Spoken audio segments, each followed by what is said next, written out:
My wife screamed, "I wish I'd married Chris instead. At least he's a real man." I whispered, "You still can." Then I texted Chris a screenshot of her message. What he replied made her lock herself in the bathroom. I, 31 male, was washing dishes when my wife Tessa, 29, screamed that at me during another fight about money. We'd been married for 4 years. The context? I'd suggested we skip her cousin's destination wedding because we needed new tires and our AC was broken. Apparently, this made me less of a man than Chris, her ex who she dated for 3 years before me. Chris would never make me miss family events. He actually provided for his woman. God, I wish I'd married him instead. At least he's a real man. I turned off the water, dried my hands slowly, looked at her and whispered, "You still can." She laughed. "What?" "You still can marry Chris. I won't stop you." Before she could respond, I pulled out my phone and did something petty. I took a screenshot of our Ring camera that had recorded her whole rant, audio included, and texted it to Chris with, "Your ex says she wishes she married you instead. Interested?" Tessa was still ranting about how Chris bought his current girlfriend a Tesla when my phone buzzed. Chris replied, "LMAO, is this real? Bro, I broke up with her because she maxed out 3 of my credit cards and told my mom I was cheap. Tell her I'm good. Actually, show her this." He sent another text. "P.S. That Tesla she's talking about? It's a 2015 Honda Civic. Tessa always did live in Fantasyland. Good luck with that mess." I showed Tessa my phone. She read it once, twice. Her face went from red to white. Then she ran to the bathroom and locked herself in. Through the door, I could hear her crying and calling someone. 20 minutes later, she came out, grabbed her purse, and left without a word. That was 3 days ago, and that's when the real circus began. Update 1. Tessa didn't come home for 2 days. Stayed at her sister Simone's place. But she wasn't just hiding. She was plotting. First, she went on Facebook and posted this masterpiece. Sometimes you don't realize you're in an abusive relationship until someone shows you how petty and vindictive your partner really is. Reaching out to my ex to humiliate me? That's a new low. Considering my options, her mom, Darlene, commented immediately, "Baby, come home. You don't deserve this treatment." Her dad, Frank, "That boy never deserved you." But here's the thing about public posts, sometimes the truth shows up. Chris's girlfriend Bella commented, "Wait, is this the same Tessa who DM'd my boyfriend last month asking if he ever thinks about what could have been, the one he had to block? That Tessa?" The comment got deleted, but not before I screenshot it. Then Tessa made her first mistake. She tried to access our savings account. Not to take money. She couldn't, it was only in my name. But she wanted to see how much was there. How do I know? Because the bank called me about unusual login attempts from her phone. She was planning something. That evening, she came home with Simone and her mom. Full intervention mode. "We need to talk about your behavior," Darlene started. "My behavior?" "Contacting Chris was abuse," Simone chimed in. "Emotional abuse." "Interesting. Tessa, did you tell them about last month?" Tessa's eyes widened. "What about last month?" "When you DM'd Chris asking if he thinks about what could have been, his girlfriend mentioned it." Dead silence. Darlene turned to Tessa. "You told me he was the one dwelling on the past." "Mom, it's not like that." I pulled out my phone. "I also have screenshots of you texting your coworker Jordan about how attractive he is. From 2 weeks ago. Want me to continue?" Simone looked disgusted. "Tessa, what the hell?" They left after Tessa promised this was all a misunderstanding and we just needed space. But that night, while I was sleeping on the couch, my choice, I heard her on the phone. "I need $5,000, just until I can figure things out." "No, I can't ask him. Please, Daddy." Frank said no. I heard her slam her phone down. Update 2 yesterday, Tessa escalated in the most entitled way possible. She called my mom. My mom. Crying about how I was financially controlling her and isolating her from support. My mom, bless her, called me immediately. "Jake, Tessa just called saying you won't let her access money?" "Mom, she has her own checking account with her paychecks. She wants access to my savings that I had before we got married." "Oh, she left that part out." She also left out that she's been texting her ex and calling her coworker hot. "I see. Want me to handle this?" "Do what you think is best, Mom." My mom called Tessa back and apparently said, "Sweetheart, I raised my son to respect his partner. But I also raised him not to be a doormat. Stop calling me with lies, or I'll start telling people about the time you borrowed $200 from my purse at Christmas and never paid it back. Tessa was furious. She came home screaming about how I'd turned everyone against her. Everyone? I've talked to literally no one except showing you Chris's text. You told your mom lies. I told her the truth. You're mad because your lies didn't work. Then she dropped the bomb. I want a divorce, and I want half of everything. Okay? Okay? That's it? Yeah. Okay. File the papers. She was expecting a fight. Begging. Something. Instead, I started looking up divorce lawyers on my phone right in front of her. You're not even going to try to save this? She screeched. Save what? A marriage where you wish you'd married someone else? Where you're texting other men? Nah, I'm good. She grabbed her phone and called someone. Daddy?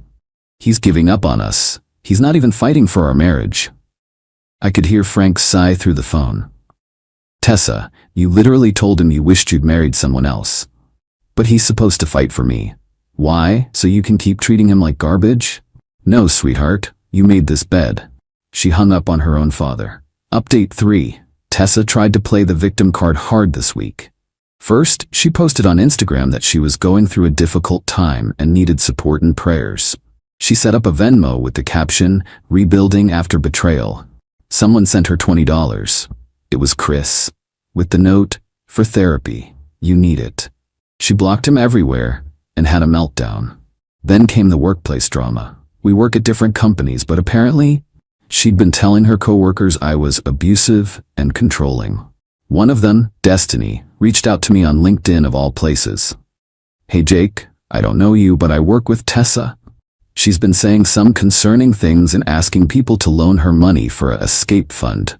Just thought you should know she's claiming you monitor her accounts and won't let her leave.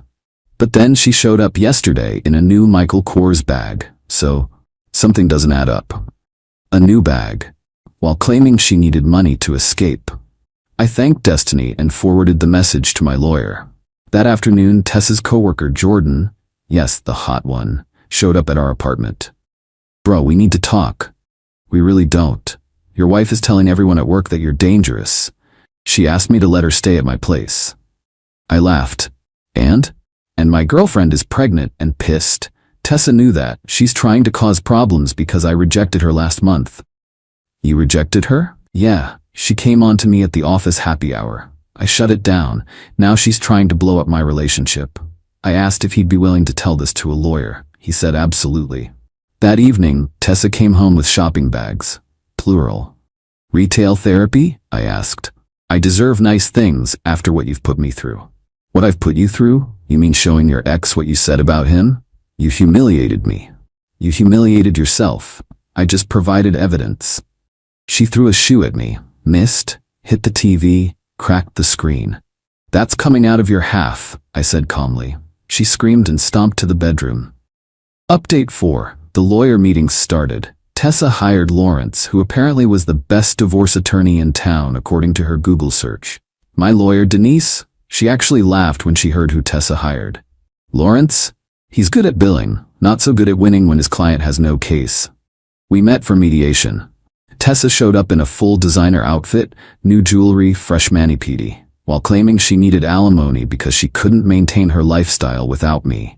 Denise pulled out receipts. Your client spent $3,400 on clothing and accessories in the past week while claiming financial hardship? Lawrence looked at Tessa. You spent what? I needed to look professional for these meetings. You needed $3,400 worth of professional? The mediator, an older woman named Dorothy, wasn't having it. Ma'am, you're employed full-time, have no children, and the marriage lasted 4 years. What exactly is your hardship? He emotionally abused me. How? He contacted my ex. After you said you wished you'd married him instead. Silence. Denise pulled out more papers.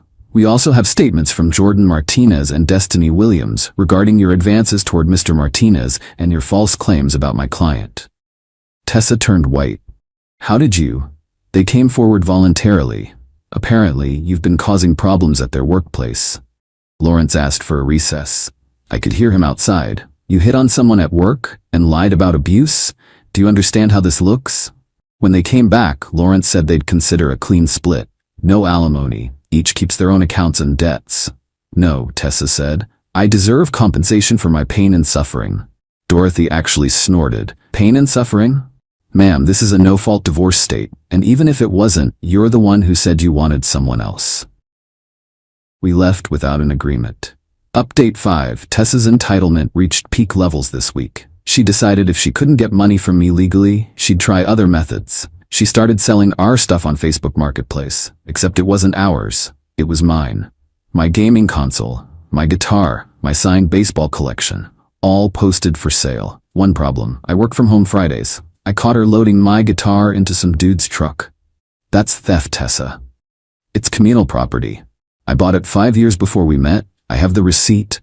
The buyer looked uncomfortable. Look, man, I don't want any trouble. No trouble. This is stolen property. I'm calling the cops. He unloaded the guitar and left immediately. Tessa was livid. You cost me that sale. You tried to sell my guitar. The cops arrived. I showed them receipts, photos of me with the items from before our marriage, the Facebook listings. Tessa tried to claim it was a misunderstanding. They gave her a warning but told her one more incident would mean arrest. That night, she called Chris again, from our landline, at 1 a.m. I know because I heard her through the bedroom door. Chris, I know I messed up, but we were good together once. Can't we try again? I couldn't hear his response, but I heard her. Your girlfriend doesn't have to know. Oh, you're married now? Since when? Last month? You didn't post about it? Oh, you blocked me. She hung up and cried for an hour. Final update. The divorce was finalized yesterday. Here's how it all shook out. Tessa made one last desperate play. She showed up to court claiming she was pregnant. My lawyer immediately requested proof. I don't have the test with me, Tessa said.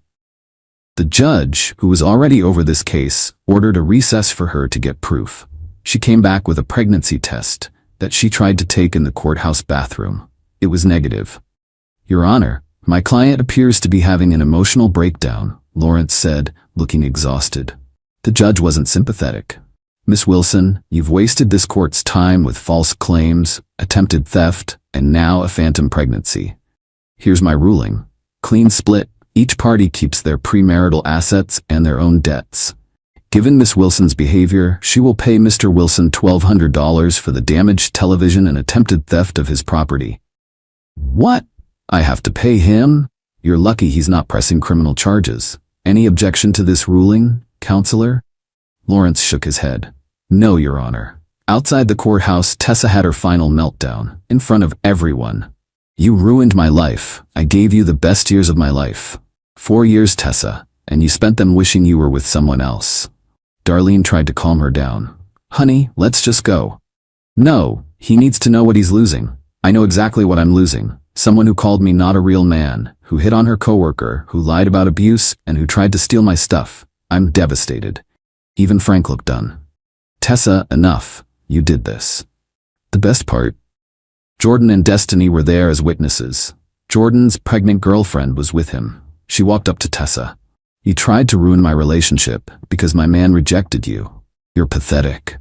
Tessa tried to respond, but Bella, Chris's wife, yes wife, pulled up with Chris. They weren't there for court. The courthouse also does marriage licenses. They were picking up certified copies for their honeymoon. Tessa? Bella said, surprised. Oh right, your divorce. Chris, isn't this the ex who keeps calling you? Chris looked uncomfortable. Let's just go, babe. Wait, Bella said, turning to me. You're Jake? The one who warned Chris about her texts? Thank you. That helped us decide to elope instead of waiting. Didn't want any drama at our wedding. They left hand in hand. Tessa stood there watching her ex-boyfriend walk away with his new wife while she'd just been divorced and ordered to pay me money. She didn't even cry. Just stood there in shock. As of now, Tessa moved back with her parents. She was fired from her job for creating a hostile work environment. Jordan filed a complaint. Chris and Bella are on their honeymoon in Greece. She posted photos. Jordan and his girlfriend are doing great. I kept the apartment, my stuff, and my sanity. Last week, I ran into Simone at a coffee shop. She apologized for taking Tessa's side initially. She's my sister, but she's always been like this, always wanting what others have, never appreciating what she had. You're better off. I know. She's still talking about Chris, shows us his wedding photos saying, that should have been me. But she had her chance with him, and with me. Yeah, but Tessa doesn't want what she has. She wants what she can't have. Always has. Yesterday I got a text from an unknown number. Jake, I'm sorry, can we talk? I replied no, then blocked it. I'm doing good now. Started therapy to process everything, healthily, unlike buying $3,400 in clothes. Joined a hiking group. Even went on a date last week with a woman named Carmen, who laughed when I told her the story and said, at least my ex just stole my Netflix password. To everyone asking if I regret texting Chris, nope. He deserved to know his ex was still obsessed, and his response ended her fantasy immediately. The most ironic part? If Tessa had just been honest about being unhappy instead of cruel, we could have divorced amicably. Instead, she lost everything chasing a fantasy that never existed. But hey, at least she's got those designer bags to keep her company. Edit. Stop asking for Tessa's Instagram. Let her rebuild in peace. Edit 2. Yes, Chris and Bella really got married that fast. They'd been together for 2 years and Tessa's harassment pushed them to elope. Edit 3. No, I'm not dating Carmen seriously yet. It was one date. I'm taking time to heal properly.